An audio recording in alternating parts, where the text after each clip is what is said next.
Wala nang maraming paligoy-ligoy pa, diretso sa punto na. Maiksi lang ang komentaryo, pero diretso sa punto. Maraming kuro-kuro, may tiwali, may totoo. Dito, sa puntong diretso tayo.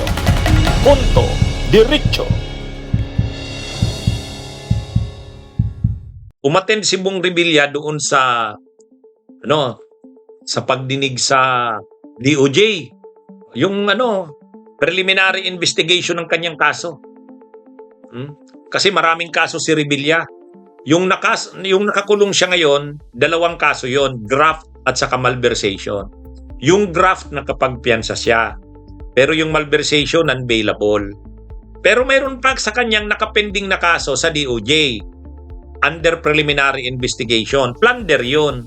Ngayon nag-hearing nung isang araw. Sa hearing na yon, si Revilla nakaposas, naka-PDL na shirt, yung sa yellow shirt ng PDL. Nakaposas, ganyan siya. Tapos tinatanong siya ng media. Senator, ano pong comment nyo? Anong masasabi nyo? Mensahe nyo po. Ano po kayo sa publiko, sa mga supporters Wala nyo, kung sir? paano nakakatulog yung mga nag-akusa sa akin. Paano pa kaya nakakatulog ang mga nag-aakusa sa akin? Yun ang sabi ni Bong Revilla. Paano pa daw kaya nakakatulog ang mga nag-aakusa sa kanya? Kumbaga masama ang loob ni Revilla Sa tingin niya, parang trinaydor siya. Yun, parang kung titingnan mo, yung sama ng loob ni Revilla, dala ng traidor. Parang walang kakampi siya. Halimbawa, galit na galit siya, pati yung mga supporters niya, pati yung pamilya niya, kay Yusek Bernardo. Si dating DPWH Yusek Bernardo. Kahit naman si Yusek Bernardo, si Bernardo, ang sabi niya, close na close sila ni Bong Revilla. Kumpare niya ito, parang nagninong yata siya sa anak ni Revilla. Si Revilla rin nagninong sa anak niya. Kaya magkumpare daw sila. Kaya sabi niya nga, siya mismo ang nagdadala ng pera. Kailang beses siyang dala. At doon pa mismo sa bahay ni Revilla, doon sa White House na tinatawag sa Bacoor. Ayon sa kanya, si Revilla rin ang tumatanggap ng pera. Di ibig sabihin, ganun yung tiwala ni Revilla sa kanya. Kung iti-take natin yung testimonya ni Bernardo, ang closeness nila, pagiging malapit nila sa isa't isa ay sobra. Yung tiwala nila sa isa't isa ay sobra. Nagtitiwala si Revilla sa kanya.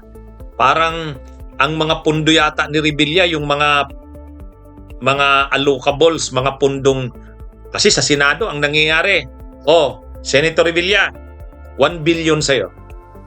Bahala na si Revilla nun kung saan-saan niya idadala yon. Dahil pinagtitiwalaan niya si Bernardo, Yusek, ikaw nang bahala kung saan yung pundo ko. Si Bernardo naman, dahil pinagkakatiwalaan niya naman yung magaling naman yung kanyang BGC boys, binibigay niya naman kay Alcantara, Henry, at saka kila Bryce Hernandez. Magaling mag-operate sila Bryce Hernandez Magaling sa mga ghost projects. Tuwang-tuwa si Bernardo. Dahil ghost projects ang nagagawa nila Bryce Hernandez Alcantara, malaki ang porsyento na binibigay sa senador. Kaya kung kay Bong Revilla, 25% to 30%, malaki yun. Bakit nagagawang 25 to 30%? Ghost project na Ghost project na At si Bernardo, may kickback din. Ang problema ngayon, nagkapitpitan. Wala na, sukol na si Bernardo. Anong ginawa ni Bernardo? Nagsabi na ng totoo. Nagsabi na ng lahat niyang nalalaman. Ngayon, talagang ninarrate niya lahat, sinalaysay niya lahat. Yung mga niya.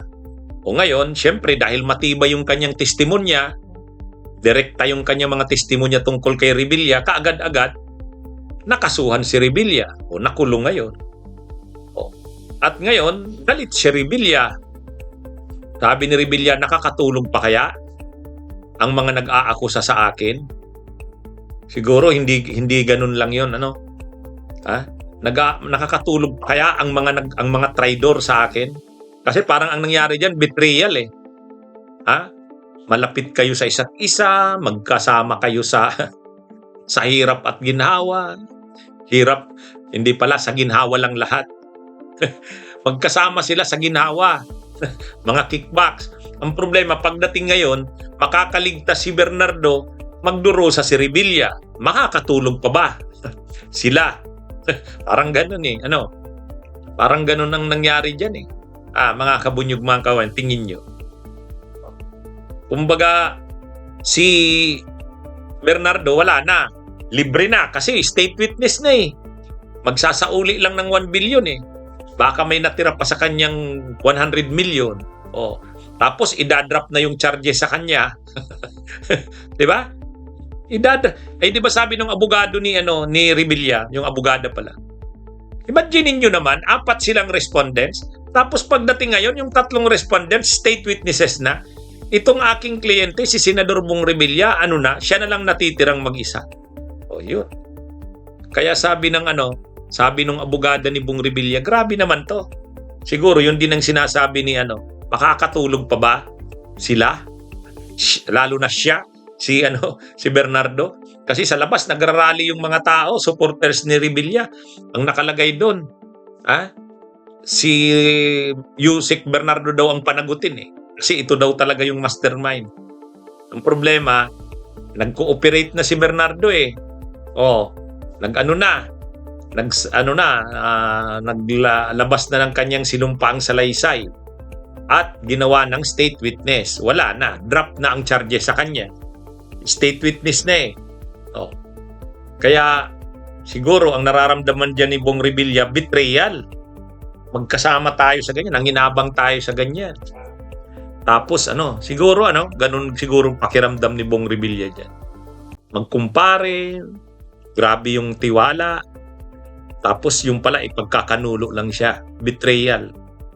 Kaya siguro yun ang sinasabi ni Revilla na nakakatulog pa ba? Siguro pinaparinggan si Bernardo, nakakatulog ka pa ba sa ginawa mo sa akin? Anyway, wala eh. Hindi na kaya ni Bernardo eh. Nasukol na siya eh. Kaya sinabi niya na lahat. Anyway, mga kabunyog, mga kababayan, magandang araw sa inyong lahat. Bunyog, bunyog, halikan na kasama ka. Bunyog, kapag buklod ay may pag-asa. Luzon, Visayas, Mindanao, isa ang pananaw. Sa bagong Pilipinas ang bunyog isisigaw.